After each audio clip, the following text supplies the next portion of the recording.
अपि चेत् सुदुराचारो भजते मामनन्यभाक् साधुरेव स मन्तव्यः सम्मग्गव्यवसितो हि सः। तो इस श्लोक में भगवान हमें बता रहे हैं कि वो अपने भक्तों से बड़ा ज्यादा प्रेम करते हैं, बड़ा ज्यादा भगवान हम सबसे प्रेम करते हैं।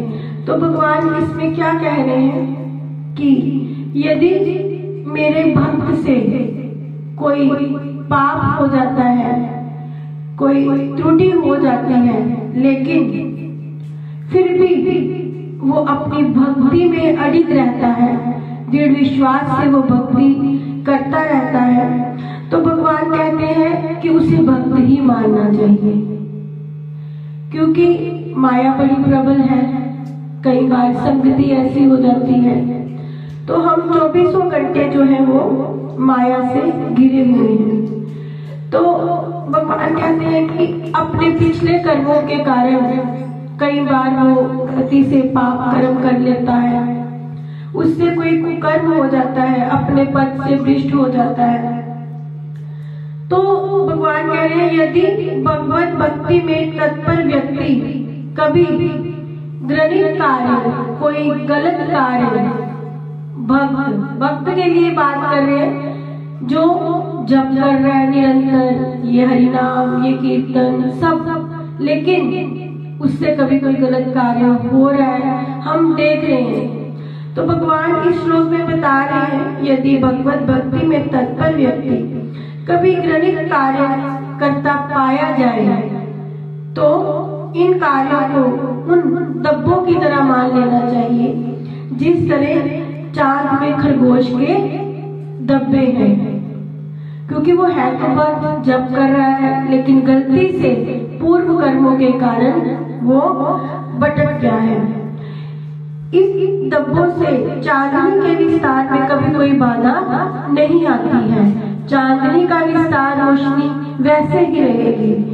तो इसी प्रकार साधु पद से एकदम से अगर पतन उसे निंदनीय नहीं बनाता, अगर वो साधु पद से एकदम से किसी निंदनीय कार्य में लग गया तो इससे उसका पतन नहीं होगा, उसे निंदनीय नहीं बनाता।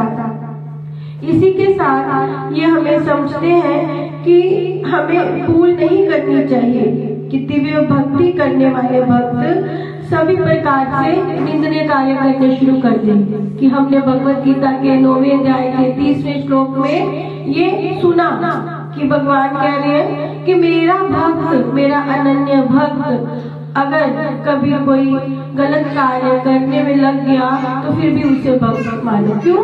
भगवान कहते हैं मेरे भक्त का कभी पतन नहीं होता। 9वें अध्याय में भगवान अर्जुन से कहते हैं अर्जुन तुम ये ऐलान कर दो कि मेरे भक्त का कभी नाश नहीं होता। तो अर्जुन क्या कहता है भगवान से, आप खुद ही कर दो। तो भगवान कहते नहीं, मेरी कही बात पर कोई विश्वास नहीं करेगा। क्यों नहीं करेगा? क्योंकि भगवान कहते हैं देखो युद्ध में, महाभारत के युद्ध में मैंने ये वचन लिया था कि मैं शस्त्र हथियार नहीं उठाऊंगा, लेकिन अपने भक्त की रक्षा के लिए मैंने हथियार उठा लिया। तो मैं तो वचन तोड़ सकता हूँ ना, अपने भक्तों के लिए मैं बाध्य हूँ, लेकिन अर्जुन तुम ये ऐलान कर दो। तो इस श्लोक में हमें यही जो उल्लेख है कि बौद्धिक संबंधों की प्रबलता के कारण कभी कोई दुर्घटना हो सकती है कि हमारे आसपास हमारे रिश्ते, हम हमेशा हमें पढ़ते हैं हमें ये जग में कैसे रहना है, इस जग में रहूं तो कैसे रहूं, हाँ कमल के फूल की तरह। कमल के फूल के चारों तरफ क्या है? कीचड़, लेकिन उस पे कोई असर है? तो हमें भी हम 24 घंटे चारों तरफ से माया से घिरे हैं, लेकिन हमें एक भक्त को भक्ति के द्वारा झट से अपना मोर्चा संभालना होगा। एक भक्त को भक्ति के द्वारा अपना जो दोष था उसे खत्म करके फिर से जल्दी भक्ति में आ जाना होगा। तो भगवान कहते हैं कि तुम फिर मेरे भक्त को क्या मानो, साधु मानो, क्योंकि वो गलती से ये गलत कार्य में लग गया है। तो प्रभुपाद जी अंत में क्या कह रहे हैं? प्रभुपाद जी अंत में कह रहे हैं कि ये जो भक्ति है ये क्या है? माया के खिलाफ युद्ध है। माया के खिलाफ एक युद्ध है। क्यों? क्योंकि आपको कोई माता कहेंगे चलो किट्टी पार्टी, मैंने कीर्तन जाना है। कई बार ये शब्द टफ है कि मैंने कीर्तन जाना है।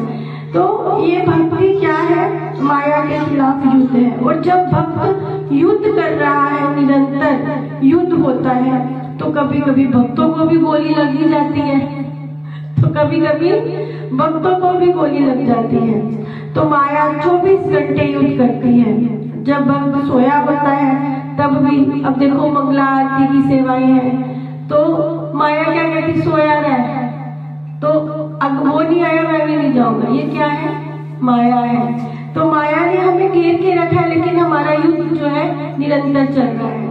तो प्रभुपाद जी कहते हैं भक्ति करना मतलब माया के साथ युद्ध करना है। तो युद्ध करते करते कभी भक्त घायल भी हो जाता है, लेकिन भगवान अपने भक्तों से बड़ा प्रेम करते हैं कि मैं उनकी गलतियां माफ करता हूँ और मेरे भक्त का कभी भी पतन नहीं होता। हरे कृष्ण।